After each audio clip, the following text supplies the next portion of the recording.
Pittsburgh Steelers fans, welcome back. The Steelers preview, part 2. I feel like, seriously, guys, that this has been like the 15th time I've talked about this stupid Week 12 game with the Steelers and the Ravens. I swear, between this show, injury reports, Mike Tomlin press conference podcast, my Let's Ride, I am so sick and tired of talking about this freaking football game. And if they move it to Week 18, I might drive to New York and punch Roger Goodell straight in the face. But with that said, Brian Anthony Davis, our podcast producer, joins me. What's up, Brian? How are you? I am elated. I am just to get this close and there's still being a game. So that's all I want, because I'm desperate for this game too. I feel just like you, Jeff. I've talked about this so much with everybody, and then each day you're checking Twitter and you're like, oh, another one, and then you start seeing Steeler names, and luckily it wasn't the landslide that it was with the Ravens. But here's just your luck and just all of our lucks. They end up, for some reason, moving this game to Week 18. Then next thing you know, first round of the playoffs, it's the Steelers and Ravens. That'd be horrible. Oh, we'll talk about this scenario. Dave Schofield, co-editor of BehindTheSteelCurtain.com. Dave, what's up? How are you? I feel like you, Jeff. I'm like, it was almost a week ago. Well, I mean, it was a week ago when we were doing the post-game show. And we're like, oh, man, how are we going to squeeze everything in before this game? How are we going to squeeze everything in for this game?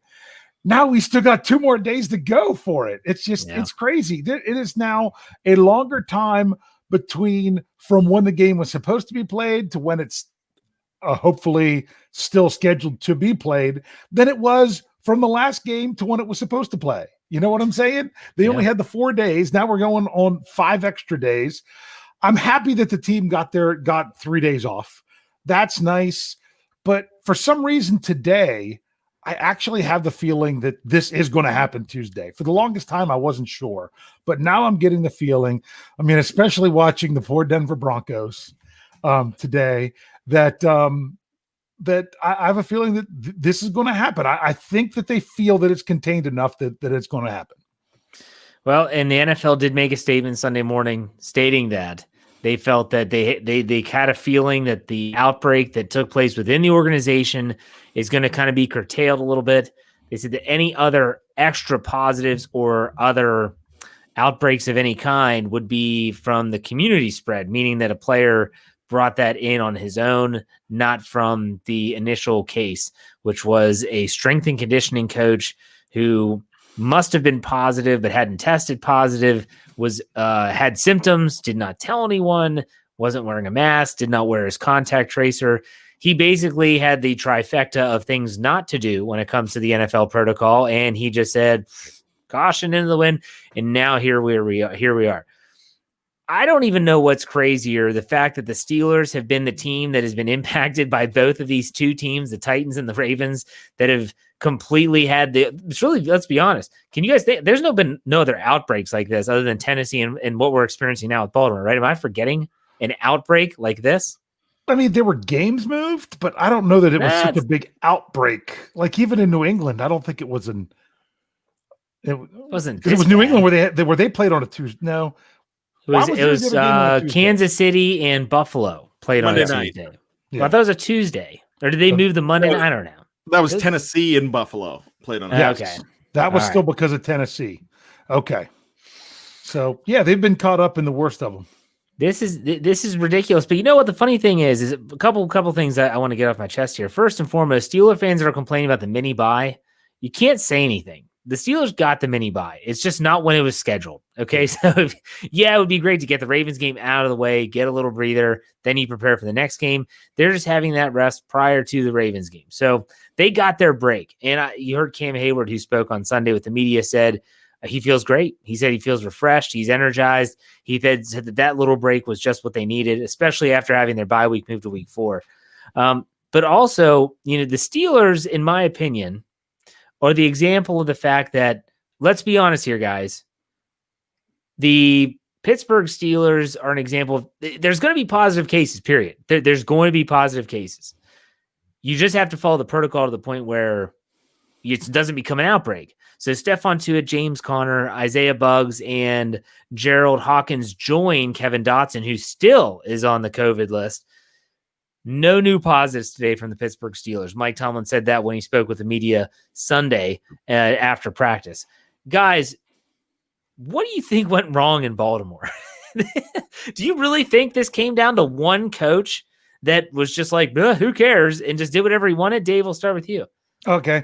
I was going to yield to Bryan because I feel like I've been talking over top of him for these first 5 minutes.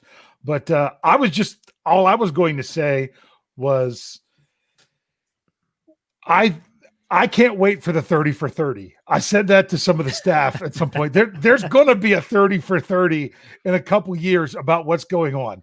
And people are like, they need to fire that strength and conditioning coach. No, they can't fire him because then he's going to tell everyone what the whole organization was doing, because it had to be more than just the one coach doing this. But what people don't understand, and that we don't understand this either, is that the reason that they feel if they have the situation contained or not is they have a better idea what happened and who exactly was where at what time to where something could have been, what happened. And like, even with the one coming in today, it doesn't seem like they were surprised by it. Mm-hmm. It seems like they were just waiting. Oh, there's one more person. We're kind of just waiting for him to test positive. And there it was. And that's kind of the feeling that I get, that they know what they did. They know who all was at risk, and they were just waiting for it. That's the whole notion of what, Michael Beck brought up, that there was rumblings about Lamar Jackson early in the week that he was going to be positive and that maybe they were trying to hide a test. No, I think it's because he was one of the players that was involved in whatever the craziness was that made this breakout. Maybe it wasn't as crazy as what I have in my mind, but there's something big that happened, and that's why it's so many players, and that's why they know what's going on. And that we're probably not going to find out this year because they don't want them to take every draft pick away or to make them, forfeit every game they have left because of whatever happened. But maybe years down the road, we'll finally find out what's going on. Bryan, what are your thoughts? This is a not on my watch situation. So what I mean by that is, because if this was something that one person did, they would have got thrown out of there and busted and told to do. So this was a culture thing. What's going on in my head, my black and gold mind, is saying that the culture was saying, hey, it's fine. You guys are all in the same disease circle. We've been around each other. We're fine. We don't have to wear masks around here. That's you've heard that a lot in society. That we've been around these people so we could be around them. So that's how I feel something's going on. So they are losing a 7th round draft pick and $350,000, and that's it. That's how they're going to get punished for this. That 7th round draft pick that's James Prochet from last year that doesn't mean a thing. That's what they're going to lose. But they have played with this entire game. They have put a lot of people in risk. And I got to tell you, NBC's got to be ticked off. Sure. They got Tuesday night primetime. That's fine. They had to run the dog show again on Thursday night. That's not going to bring double ratings. That Thursday night is probably one of the best nights of the year, and they lost it. So they're ticked off. Everybody's ticked off, and they're like, we just got unlucky with the COVID. No, you didn't get unlucky. You let it happen. So John Harbaugh, you need to have that not on my watch mentality.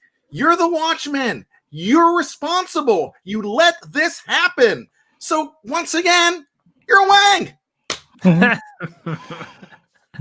Wang Harbs at his finest. I want to get to Eamon. He gave us $1.99, said prayers to high risk Connor and Mark Andrews. He's referring to the fact that James Conner is a cancer survivor. Mark Andrews is a type 1 diabetic. Therefore, they are at high risk. However, I will say that my son is a type 1 diabetic, and you are only considered high risk if your blood sugar is not maintained. If you have a normal blood sugar, then you are typically not considered what they call immunocompromised. So there we have that. Jared Devil says deflate the Wang. The Steelers will try to hopefully they get the chance to do that on Tuesday night. I want to get to something here, guys. A little prediction, but it's not our game predictions.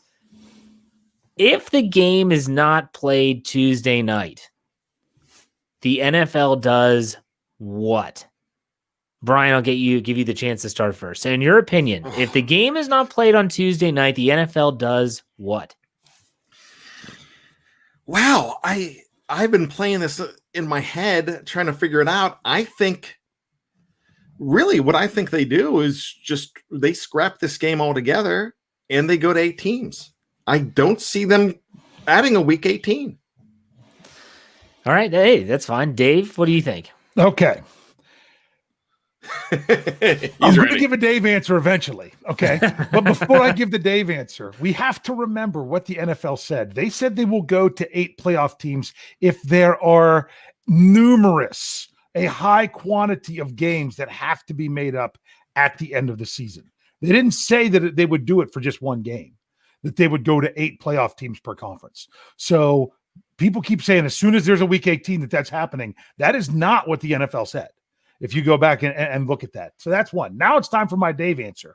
And my Dave answer is it depends on who cancels it. If the NFL says this outbreak still isn't officially contained, it is not safe for Baltimore to travel, which the report is they are traveling on Tuesday with 2 planes, so they can definitely be spread out more for all 49 players they have left possible between the practice squad and their main roster. If the NFL says no, it's not safe for you to travel and do this, then they'll see what's going on. If something happens where the Ravens come by and say, hey, we don't have enough players that we're going to be able to compete, we can't play this game, then they are choosing to forfeit the game. That's why I say there's a difference. And at this point, I don't think the league's going to shut it down. I don't think they are. I think the league is already mad at the Wang because he pulled the Wang move of shutting down the facility until Monday to force the game off of Sunday. And then what they do this evening? Practice. We're talking about practice. They came back and practiced Sunday with a shutdown facility, which tells you that the shutdown move was completely about not having to play Sunday. That's a lot to digest there, Dave. That's good stuff. That's okay. I personally think that if the game isn't played on Tuesday, which the NFL I think is going to say, you have enough players. Now, Jeffrey Benedict, I did not double check this. I'll be honest. Dave, I don't know if you did. He said in our Slack channel that somewhere in the CBA, it says that you need a minimum of 44. You need 44 players to play in a contest. Mm-hmm. Anything less than that, the NFL Players Association has to sign off on it. We know that, Dave, as of this morning, they had 49? Well, it was 50 this morning, and then the adding of Willie Snead was 49. And if you're wondering where the numbers come from, because they don't add up, because you have 53 and 16, that gives you your wonderful 69 number. Then now that there would be 23 players on the COVID list, the thing is 3 of those players were on IR. Right. Yeah. So they weren't part of that 69 players between the two. That's how they're at 49 right now.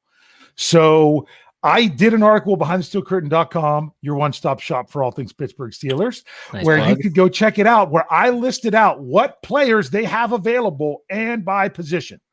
Yeah. And then I even went in and added a little note about it was reported that Snead was the positive case. He hasn't officially been put on the list yet. But although when I did do the article before, neither had Judon or Mark Andrews, but I took that into account. And really where they're thin, they only have 2 quarterbacks, but teams only dress 2 quarterbacks. That's still 2 more than what Denver had. And otherwise, the only place they're really thin is offensive and defensive line, but they have enough. They don't have enough to dress 48 players because they don't have 8 offensive linemen unless the NFL would allow them to count a tight end as an offensive lineman if they change the number or something like that. I don't even know if they can do that. I'm just throwing that out there. So other than that, I mean, they have plenty of defensive backs and plenty of wide receivers, even with Snead out. And shockingly, they had a long snapper on the practice squad, and that was one of the players that they lost was their long snapper. So they even have all their specialists. So it shouldn't, if there's nobody else that goes out. Now there were some players that were questionable on the injury report that I also had that in there. They should have enough bodies to field the team. So with that said, I feel like Roger Goodell's going to say, all right, Baltimore, we had it on Thursday. We moved it to Sunday. We gave you as much time as we could. We moved it from Sunday to Tuesday. You have more than 44. Let's play some ball. Now, I think that's what's going to happen because, in my opinion, now the NFL has never really showed the willingness to do this, but if they were to create a Week 18, it would create a competitive imbalance because, in my opinion, this is not, like Bryan said, dumb luck. This is not, I was riding a bus next to someone who was positive and I brought it into the locker room. This is more of a, as Bryan said, not on my watch in regards to Wang Harbs. So I think the NFL is going to say, look, we already gave you all, and there goes Bryan, and we already gave you all Thursday to Sunday, Sunday to Tuesday. It's now or never. You're either playing right now or you're forfeiting. And like you said, Dave, I agree with you 100%. If they're going to forfeit, they're going to make the Ravens say, white flag, surrender. For the first time in over 100 years, an NFL team would forfeit a game. So that's my thoughts. Now, I just want to do a little exercise here. So when Willie Snead went on the injured reserve list, I got to be honest, Dave and I have written so many of these articles that Did we he literally go on. No, but I mean, I just wrote it. Okay. I just don't remember. There hasn't been anyone that has been reported to go on and didn't end up going on. So because of that, we just run these stories. Yeah. We're literally just copy and pasting. It's just the same thing over and over again. So listen to these names. Okay. Willie Snead, Matthew Judon, Mark Andrews, DJ Fluker, Jalen Ferguson, Will Holden, Broderick Washington, Lamar Jackson, Patrick Ricard, Justin, I don't even know how to say his name. What is it? Madubuike? Yeah, there you go.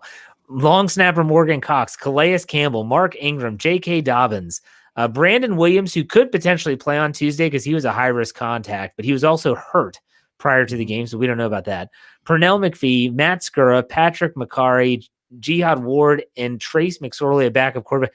Guys, this is like a who's who of the Baltimore Ravens. I mean, you're like, hey, name a good player on the Ravens. Yep, they're on that list. I mean, this is going to be unbelievable when it comes to the difference between these two rosters going into Tuesday night at Heinz Field. And by the way, if you're listening to this on on Monday, an audio side, we're recording this Sunday night. And as of Sunday night, the game is still on. Could we wake up on Monday morning and the NFL say, done, we're not doing it? That's possible. In which case, you got to understand we're recording this live. So, but guys, I mean, what is this point spread, Dave? We'll go this way. What is the point spread has gone from, it's double digits now, isn't it? It is. At oddshark.com, the consensus is Steelers -10.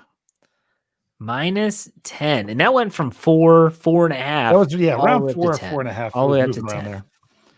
So let's take that into this next question. Arthur Steele gives us $1.99, which we appreciate. He said, "What's the game plan versus Baltimore with a depleted team?" Now, I do want to make sure we Coach Tomlin was asked that today. That was a good question. And Mike Tomlin said, "You basically plan for philosophy, more or less, what they like to do." Now, this is not going to be Lamar Jackson. It's going to be Robert Griffin III. We all have funny nicknames for RG3, which we'll probably bring up at some point today, but still, Gus Edwards is a common name. Justice Hill is someone the Steelers were very high on when he was coming out of, I believe it was Oklahoma State, right? I think so. He's a very talented running back, a kind of a scat back, a change of pace guy. So guys, what is the game plan heading into this Baltimore game? Bryan, we'll start with you. Well, it's funny because if you're looking on the offensive side of the ball, you're still facing a pretty potent Baltimore defense that has only given up they've only given up 19 points a game, and they were ranked 3rd in the league. So they did not lose a lot on defense. Calais Campbell's out. Brandon Williams could possibly be back. You look at their defensive backs, they're all there as far as the corners. Humphrey's there. That jerk that I cannot stand. I'm not even going to say his name. Yeah, Marcus Peters. I'll say his name. He's there. And I tell you what, it's funny that I'm not going to do it. Yeah. I thought you were going to say he rides Marcus Peters. Well, I was just going to say that it's funny that Peters plays for a guy named Wang. So let's just put that's not a coincidence. And you know what? So they got another guy back Number 26 is back. So here you go. He was not going to probably not going to play on Thursday night. He's back. So this is still a tough team to throw against. It's not the easiest team to run against. I mean, if Brandon Williams isn't there, so you just don't know what you're looking at here. I mean, you don't know what you're looking at for anything. Now, on the Steelers defense, as far as the Steelers defense goes, you're probably going to have the game plan of not let them surprise you. You know what you have on the defensive end. You know your defensive incapabilities right now with your defensive line. Wormley's going to get a lot of action. But what do you have to do is you got to do your best to stop the run, but not let them surprise you with the pass. And the guy that they usually surprise you with the pass on is Willie Snead, and he's not going to be there. Hollywood Brown always burns these guys and then dances around like an idiot afterwards. And that's going to happen. He'll have at least one touchdown in this game. This is not going to be a game where the Steelers blow this team out. It's still it's an AFC North game. Yeah. That's a good point. What about you, Dave? What are your thoughts on the game plan heading into this contest? Coach Tomlin's spot on. You go with what their tendencies are. And honestly, I mean, look, it really is the quarterback and running back they faced last year, week 17. The difference is it's not the same offensive line at all. No. Not only just from, Marshall Yanda retiring, but think of the guys they already had out on IR and then more guys going out due to COVID. They are, I think they only have one tackle that someone who plays guard is going to have to play tackle. I think they have a guard / center. Oh, no, sorry, one center, a guard / center. The rest are all guards with one tackle. So someone's going to have to slide into an unfamiliar position. The Steelers' outside linebackers are still the same outside linebackers that even their best tackles would have a problem with. So the Ravens are they're going to have to get creative on what they're going to try to do based on, I think, the biggest thing that's going to be holding them back. I mean, frankly, I've said it before at times, especially when it comes to them passing the ball, I would rather go up against Lamar Jackson because I think that guys like Minkah Fitzpatrick can trick him into making a bad decision. Where with someone like RG3, I don't know that he's that great at making the decisions either, but he's going to be more because might be more of an accuracy thing. You just don't know. But it's the offensive line when it comes to the offense, and on the defense, it's the defensive line. That's where they're going to be hurting them the most.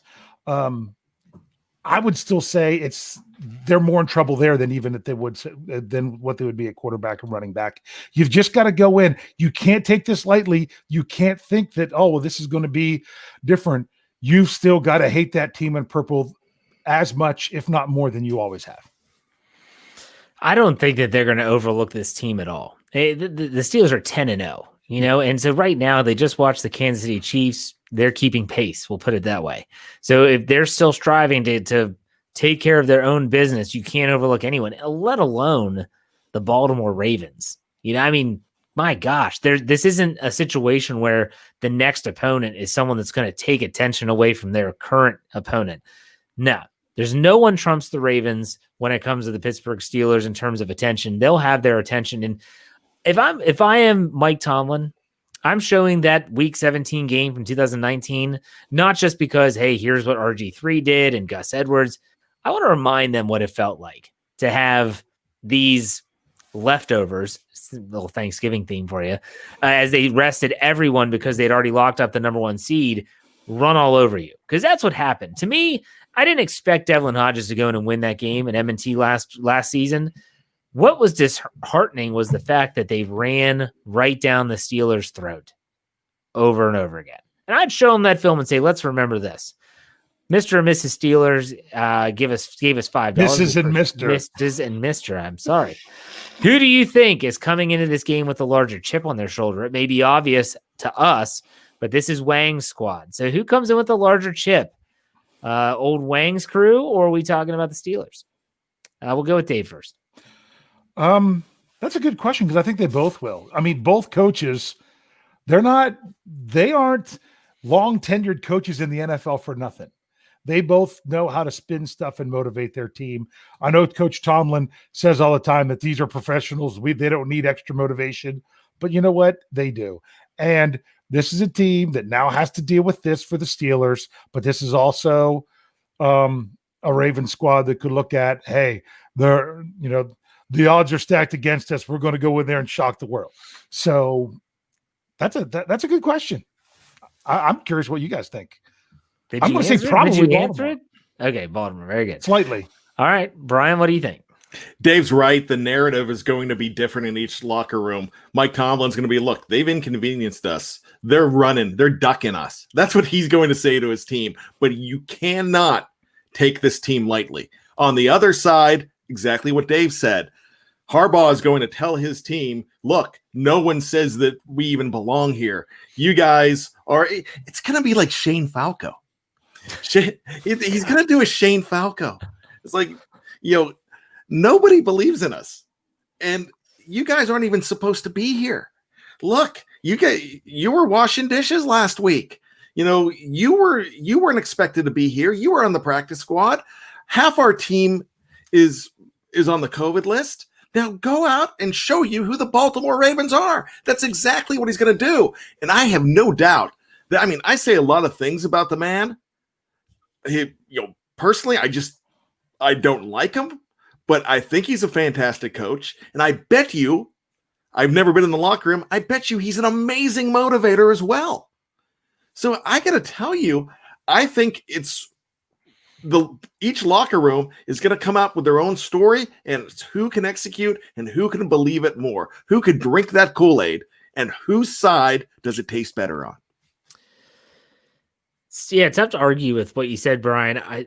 In terms of pressure, there's no pressure on Baltimore. And if I'm the Steelers, if I'm Mike Tomlin, I'm telling special teams, I'm telling everyone, you need to be prepared for everything in the kitchen sink thrown at you this week.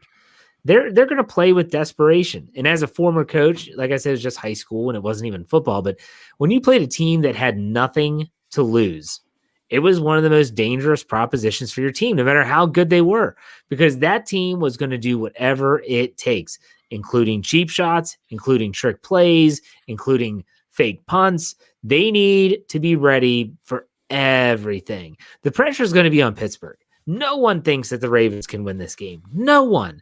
And so in that case, the Steelers are going to drum up their own motivation.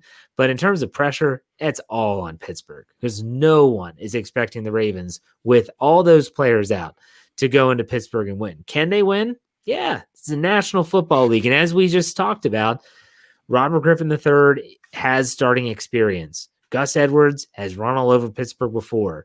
Marquise Brown, this is not his first rodeo.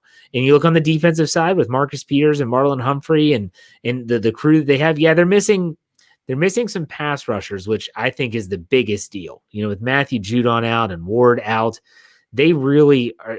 Pittsburgh does a great job protecting Roethlisberger as it is. You take away their best pass rushers, and that might be an even easier task. So we'll see.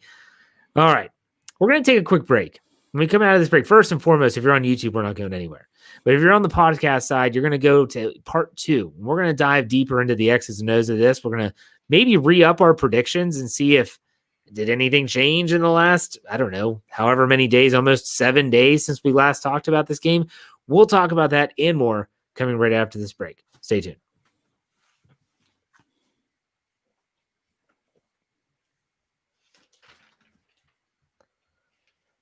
All right, Pittsburgh Steelers fans, Jeff Hartman here for part 2 of the Steelers special edition preview something. I'm sick of talking about the Ravens podcast. And here we are with Brian Anthony Davis, our podcast producer, and Dave Schofield, co-editor of BehindTheSteelCurtain.com, your one-stop shop for all things Pittsburgh Steelers. Got to throw that in there. All right, now let's talk about this. Someone brought this up. I wish I knew, but I don't. It wasn't a super chat. It was just a good question. So the Pittsburgh Steelers, I named the 4 players that were going to be out that were put on the COVID list. I'll say them again, and then not counting Kevin Dotson, who remains. It was Gerald Hawkins, James Conner, Stephon Tuitt, and Isaiah Buggs. Well, there are also 2 coaches, though. Danny Smith Jr., right, Brian? He's a junior, right? He's a junior. Danny Smith Jr. and Matt Canada, who's the quarterback's coach. Now, because of the protocols and the Steelers being in the intensive protocol, whatever the NFL is calling it, there's been no high-risk contacts, probably because every meeting he had with Matt Canada was virtual. Therefore, he's not in the same room. It's not a Denver Broncos situation, but still, what do you think the impact of not having Matt Canada on the sideline, if any impact at all, will be on the Steelers offense Tuesday night? Brian, we'll start with you. Yeah, for me, I really don't think that there's too much of an impact because he's not calling the plays. Maybe he's suggesting some things, but I don't know how it goes with assistant coaches. This is a situation that this is crazy, but are they allowed to call in? I mean, are you allowed to? Well, no, someone asked this too. I want to say might have been Ray Fittipaldo or Mark Cabali. And it's one of the beat writers. Someone said, could they actually send text messages or call? They can talk at halftime, but they can't do any in-game actual correspondence or anything like that. So, but yeah, Matt Canada could get on a Zoom call technically with the quarterbacks or with Roethlisberger or Fichtner at halftime and say, I'm watching the game. You guys suck or something. I don't know. Go ahead, Brian. This just all goes into preparation, really, is what I'm looking at here. How they're prepared. Now, with Danny Smith Jr., I don't really think that anything that he's doing, and this is, I'm not busting on him. I usually bust on him. I'm not busting on him.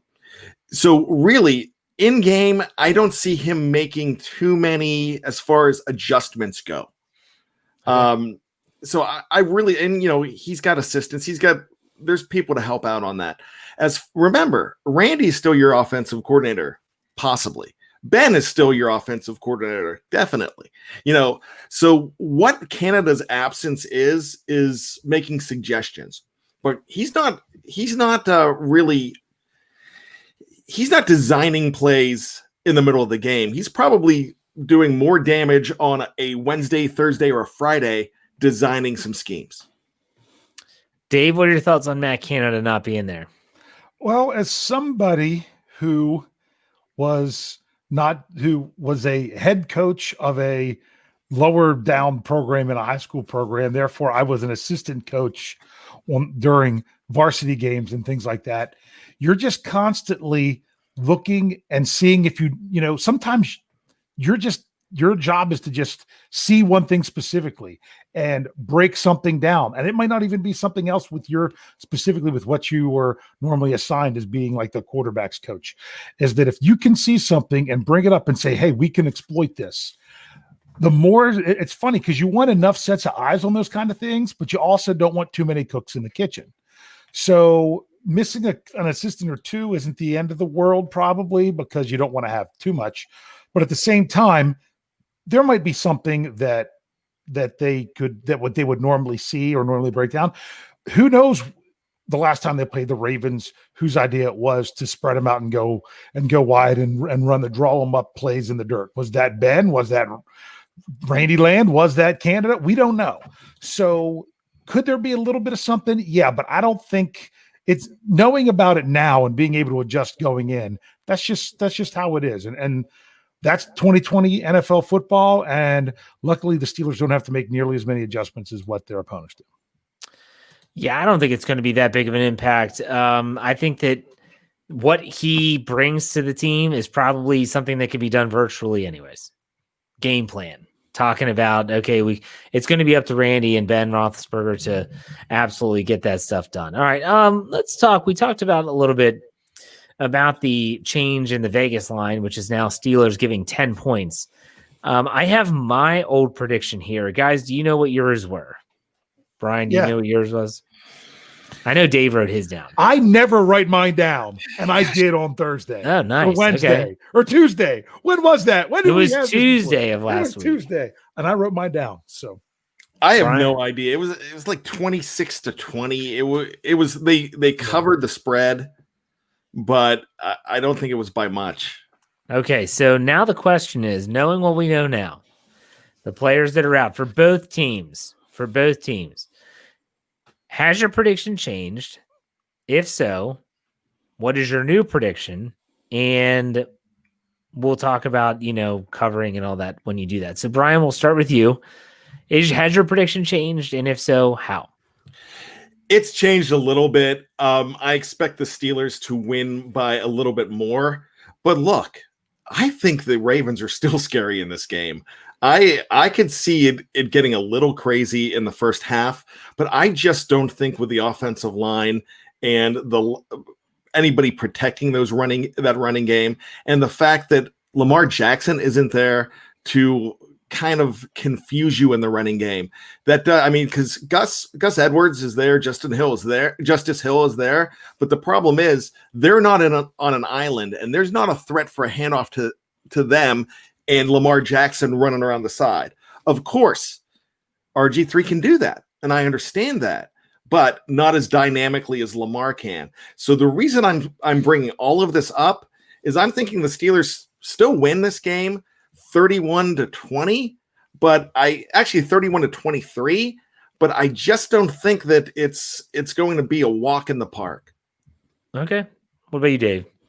Yeah, I'm changing mine. Mine was 39-27 was what I had said. And I don't believe that now for a moment, because I don't think the Steelers will have to score that many points. And we also have to take into account that we could have a few inches of snow on the ground and stuff that they're dealing with in Pittsburgh Tuesday night.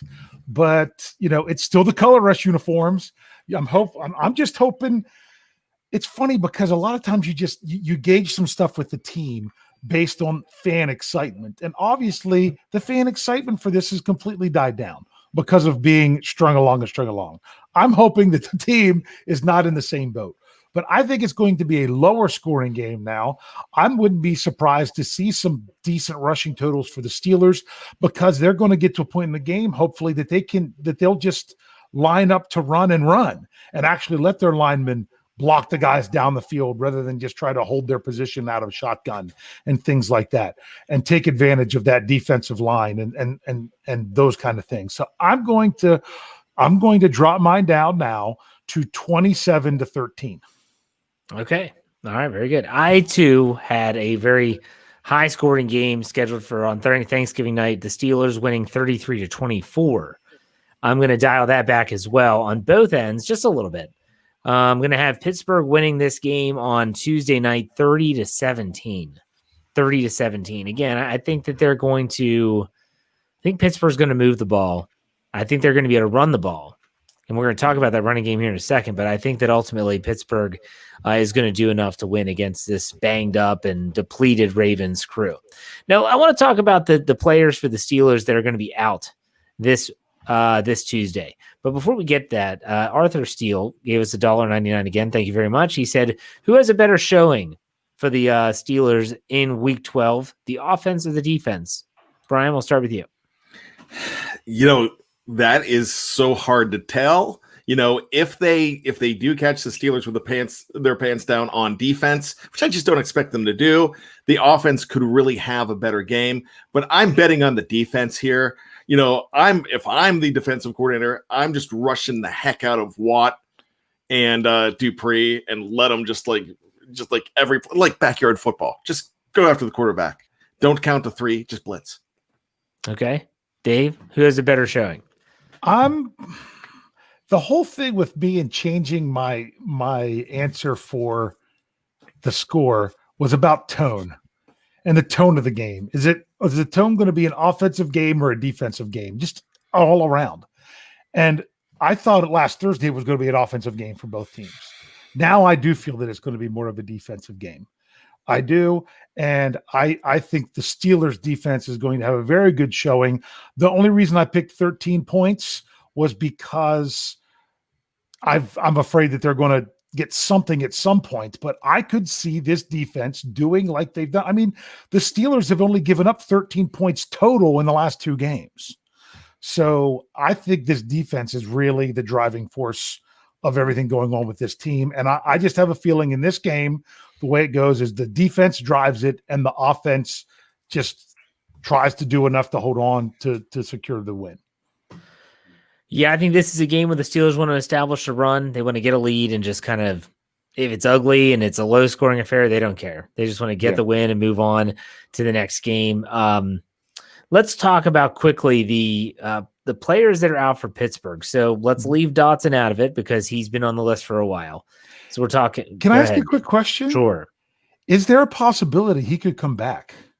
Does he have to go through any kind of practice? Because no, I mean Vance McDonald. They asked him about Vance and Tomlin, him being Tomlin, and Tomlin said that he was cleared to practice, and then he practiced, but he wasn't even on the practice report yet. Well, because he had that 2-day, was it 2-day waiver? I think it was when you come back, but you don't have to use it. I don't think. Yeah. So where they want to make sure you're healthy enough when you come back, you don't have any effects. So that's still a possibility because I'll talk about that when we get to the other positions. Sorry. Okay.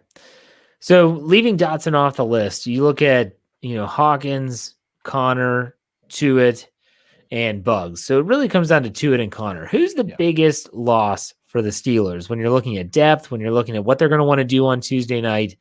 Which is the bigger loss, Tuitt or Connor? Dave, we'll start with you. Well, I have an article that will come out probably tomorrow, maybe in the afternoon or something, depends on when I talk to Jeff about, that's going to talk about what the Steelers are going to do with each of these positions or where they're going to be missing players. And what's interesting is when it comes to the defensive line, the Steelers were actually carrying extra defensive linemen more than they ever normally have. So even though they have 2 guys down, they're still have 5 left on the team that they can dress without even have to bringing up anyone from the practice squad.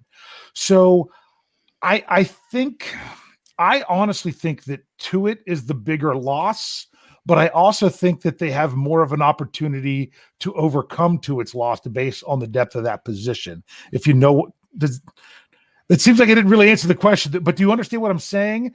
I mean, going into it, you're like, I think that missing Tuitt on the defense is more than missing Connor on the offense. But I also think that the guys who could be asked to step up have a better chance of stepping.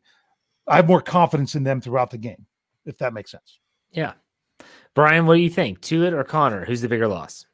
Gerald Hawkins. No, actually, BJ Finney. I think Gerald Hawkins, the loss of Gerald Hawkins is bigger than anybody thinks, but that's not my answer. I could give you a Dave answer and say I think they're both equally important in this game, especially if there's a lot of snow on the field and you need to establish the running game. But you have a better shot at Snell being able to step in than Wormley stepping in. Wormley's going to do fine. But I think Tuitt, or as the Jacksonville PA announcer called him, Tut, is going to be just... Did you catch that? Because I did. No. Yeah, he was like, Tut on the tackle. And our friends from Tennessee called him Tut too. But when I heard a PA announcer say it, I'm like, all right, that's brilliant. So I think Tut is going to be very tough, a very tough loss for the Steelers, because here's the thing though about losing Stephon. Every time Stephon's out of the lineup, who steps up in a huge way? Cameron Hayward. I wish you knew his middle name. I know. I was thinking. I need to look that up. That's coming. Hold on. We have too many middle names, anyways, to remember. It's tough. But yeah, you know what? I just think I think Connor's very important in this game, but I'm going with Tuitt. All right, Dave. Jalen Samuels has been ruled out, correct? Yes, I was going to talk about that. And So- just so you know, it's Cameron Phillips Hayward. Phillips. All right. Phillips. Got it. Okay. Phillips. So no Jalen Samuels. No So that Jalen means Samuels. they're going to be carrying just 2 running backs. No. Because you forget they have 4 empty roster spots right now. Okay. That So they'll and not only that, they can bring these guys up from the practice squad, and whenever these guys come back off the list, they can go back on the practice squad without having to go through waivers, and it doesn't count as one of those elevated times where you only get 2 of them. If you want to place a safe bet on this game, bet that Wendell Smallwood's going to be on the Steelers roster for this game. okay. He's coming. So, That's so that would be the 3. And so they'll carry 3, but still I look at this and I'm more confident with the defensive line depth because they've had to do it already, not necessarily for Tuitt, but they had to fill in for Alualu. They do a nice job rotating players in there. So even Carlos Davis has gotten time. Wormley's back at the perfect time. And then Mondo is there. I like their depth defensively. Benny Snell is someone that played well last year in week 17. Yes, he did. Had a pretty good start to the 2020 season in New York, had a big run, and everyone was thinking, yep, here is his time. And then he started fumbling the football. I'm not sure. I mean, Mike Tomlin said on Sunday when he was asked about Benny Snell, he said, I have no concerns about Benny Snell being a featured back in the NFL. But I'm curious, are they going to try to mix in a lot of McFarland? I think that James Conner's loss is bigger than people realize. I said this on my Let's Ride, and I'll say it here too, the Let's Ride that will run on Monday morning. That is, if Anthony McFarland could go the way of Mewelde Moore, really work on blitz pickup, he would be the perfect third down back. Yeah. His ability to get out in space, he's good catching the football. He's a lot of speed. I think he'd be perfect in that role, but he's not there yet. Go ahead, Dave. Okay. This is kind of going to be what I'm going into with this article for tomorrow. Or today, if you're listening in audio form. When it comes to the running back, the most concerning thing that I have is pass blocking. That's one. And two, the thing with Benny Snell is your, lineup. I say I formation, with the fullback. They don't even have to be fullback, but he's your under center, let the offensive line fire out and push everyone forward running back.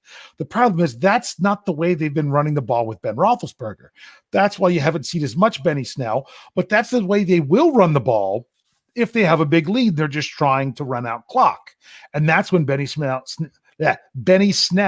will be more effective. So that's my biggest concern. But the other reason I'm like the loss of James Conner isn't as much, I'm thinking, is that if they have problems with either pass protection or just running the ball in general, they're just going to go 4 wide receivers and a tight end and throw quick passes. That I think the offense will work around that more, since that was also the answer they had against Baltimore last time. I think the offense would work around that more than they can saying we need someone stuffing up the middle on defense. Now, I think Wormley's going to be the guy that fills in for Tuitt in base. But I think when they go sub-package, you're going to see Alualu staying on the field more. You're probably right. And Alualu's done that in his entire tenure with the Steelers, so he should be very comfortable in that role. So real quick, I want to get this because he gave this donation a little bit earlier. Snowman gives us $5. So can you guys start calling the Ravens the Ratbirds? Let's go Steelers. Yes, that's right. We've had way too many Ravens comments here today. We need to get back to calling them the Ratbirds. By the way, my second oldest daughter, she said the other day I called them the Ratbirds. She goes, "Why do you call them the Ratbirds?" It's like, well, a raven's like a flying rat. So that's basically it. That's basically it. So really it's actually a very intelligent animal, but still. All right. Guys, what else piques your interest about this game that's never going to happen, that we're just going to keep talking about forever? It seems like, Bryan, is there anything in particular that you're like, this is something that fans should be concerned with? Is there anything at all? I think both teams are going to be so fired up for this game that we don't even know what to expect in this game. We're hoping to get to 48 hours from now, and that's it. We're hoping to get to game time. And so it is going to be, like I said before, the Ravens are going to come in feeling like survivors. They're going to feel like they're taking on the world. And the Steelers are going to have a chip on their shoulder too. It just comes down to really who was the better team coming into this game. And that's really what you've got to think about. So somebody mentioned earlier that when I mentioned that I'm afraid of the Ravens a little bit in this game, and somebody asked, "Pat, are you living in your fears?" I have a timeshare in my fears. I really do. So, because anything can happen. I was never this anxious, but I've seen the Ravens come in. I was at the Ryan Mallett game. I know Dave was too. I was at that game. You see stuff happen, and they are still coming in. I know they're a JV team, but they scare me. And I think you said it before too, Jeff, they're going to pull out all the gadgets and they're going to go crazy. If the Steelers are the team we think they are, they're going to be fine. So you throw out everybody that's gone and all the pieces that you're putting together, you look at the teams that existed before week 12, the Ravens of week 11 and the Steelers of week 11, and look at it that way. Who's left over, who has more holes, and who's going to finish this game? All right, Dave, what about you? Anything that kind of sticks out heading into this game? The answer could be no. We've covered everything under the sun. What else is there to do? I mean, and for all we know, we could, we're sitting here talking about y'all, you got to worry about this player, that player. And we're assuming, and believe it or not, we're hoping there's no more positive tests. Seriously. Because that would just, make it seem like that the outbreak is still happening. But next thing you know, someone else might not be available. Remember, I think Jimmy Smith is questionable with like an ankle or something. Yeah, but he was questionable leading up to the It's all because they game, haven't practiced. The same reason someone had asked earlier about Joe Hayden. Joe Hayden's list is questionable because they hadn't practiced for 3 days, and the last time that he practiced, he was limited. So a questionable designation was good for him. So this will be interesting. Someone brought this up, and I meant to say this earlier. And can I bring up the super chat? Because I meant to say this before. Did I miss it? No, it just happened with John Knox, $2. Sure. He says Derek Watt in the backfield would help us a lot. Do you think there's any chance that they could, if they're keeping a running back in the game for pass protection, do you think it could possibly be Derek Watt? Yeah, you could if it's purely for pass pro. But the problem is that what do we always talk about, Dave? We hate when they do things that are predictable. We hate when they do things that, so unless you're going to hand the ball off to Derek Watt, even if it's a delayed draw, then why even do it? I mean, but if you widen up 5 wide, you're obviously going to throw it too. So, I mean, I get it. I get it. But I guess if you're going to put it back in the backfield, I don't know. That's just my own thought.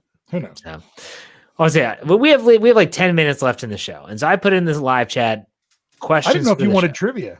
Do we have trivia? It's kind of a little short trivia. Okay, let's do a little short one, and then I want to get to some questions because a lot of people have been asking questions. I want to get to some of these. We'll do some rapid fire questions in a sec. Go ahead, Dave. Here you go. Here's the question: have the Pittsburgh Steelers ever played a game on Tuesday?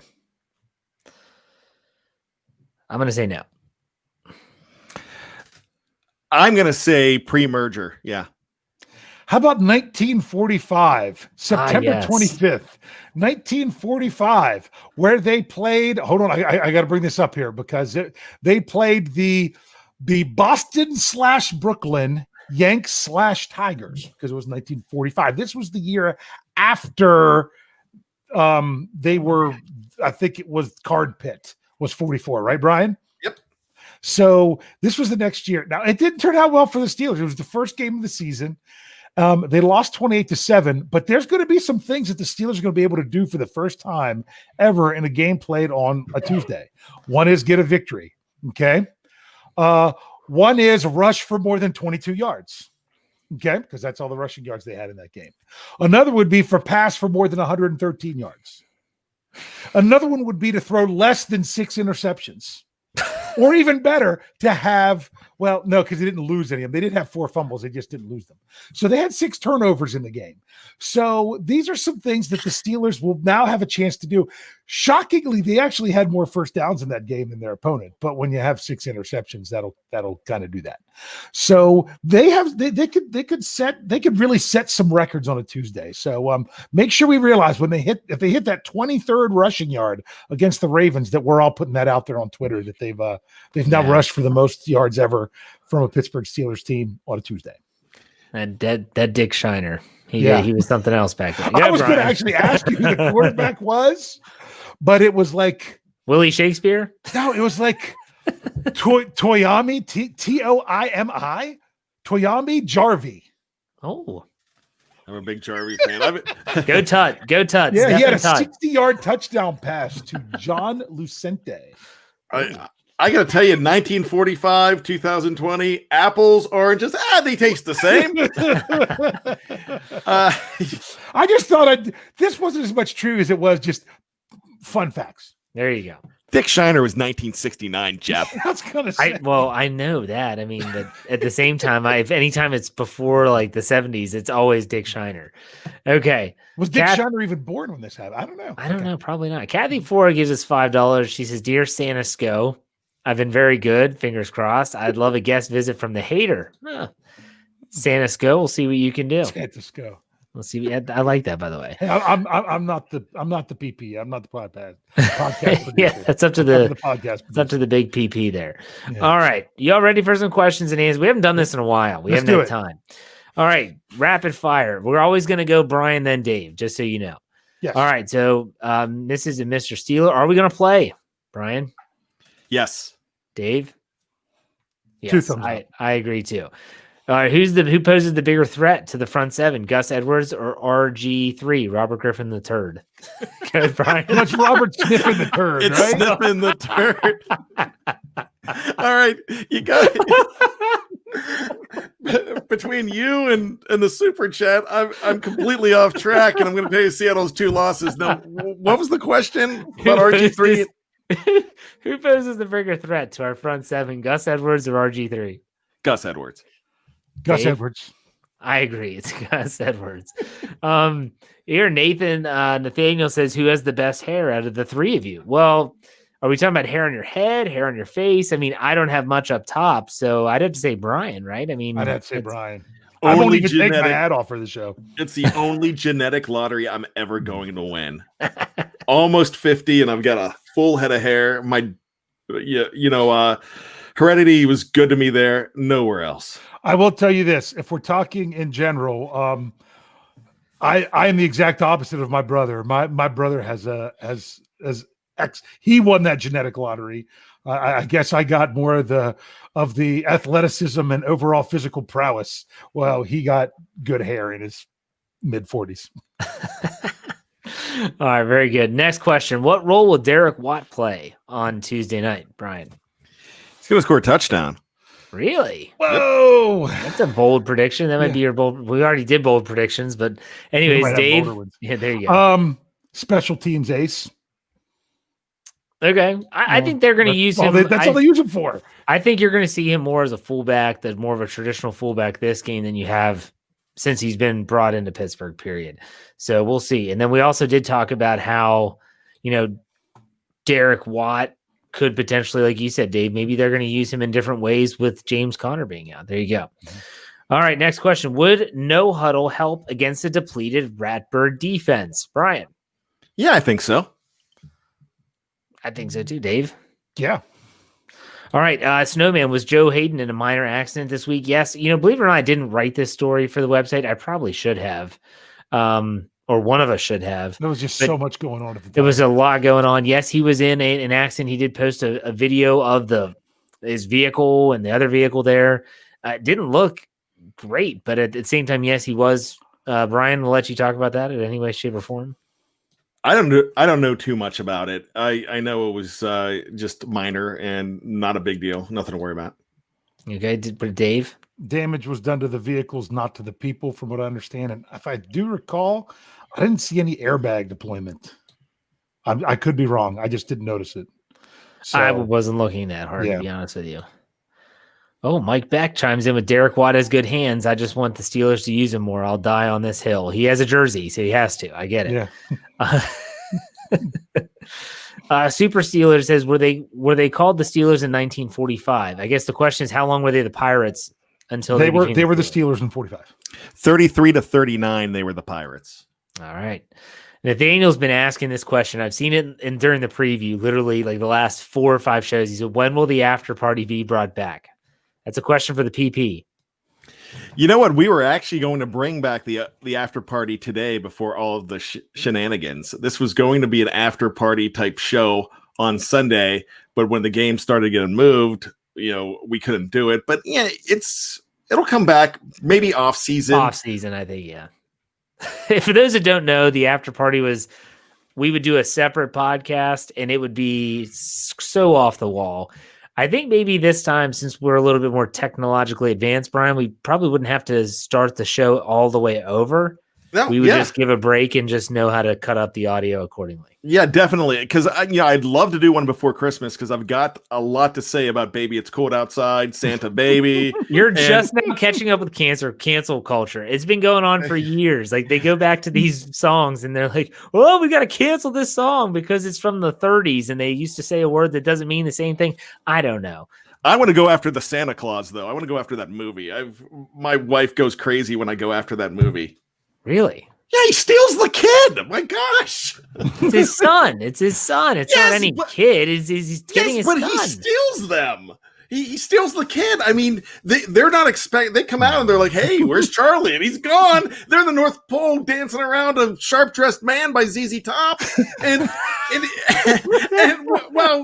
while the ex-wife and the psychiatrist are at home, like, "Oh, our kid might be dead."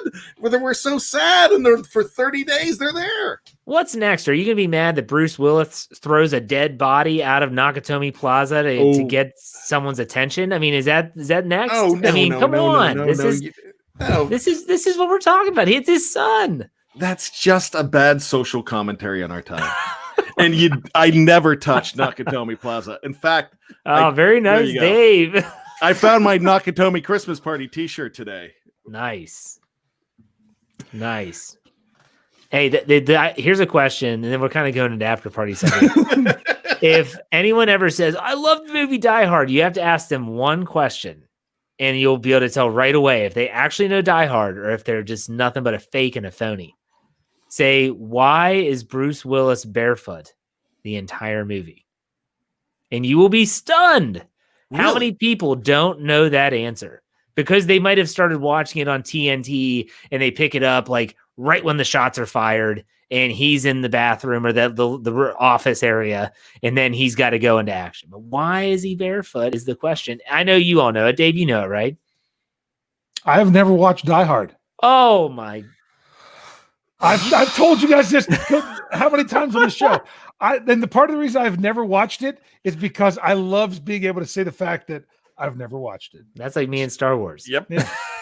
And you know what? Die Hard was on at my house during my birthday party last year, Dave. And you told me where to sit, and you specifically sat me down with my back to the television. Oh, okay. Although I did hear Christmas in Hollis, so that was bam, bam, bam. My invitation must have gotten lost in the mail for that party. Anyways, you were invited. You didn't show up. You're like, I don't want to. Not invited. No, it was a nerd party. I don't think you would have had a good time, Jeff. No, it was a nerd fest. Yeah. All right, so my melanated scope gives us $1.99. Says Dick Shiner 69 was my email in high school.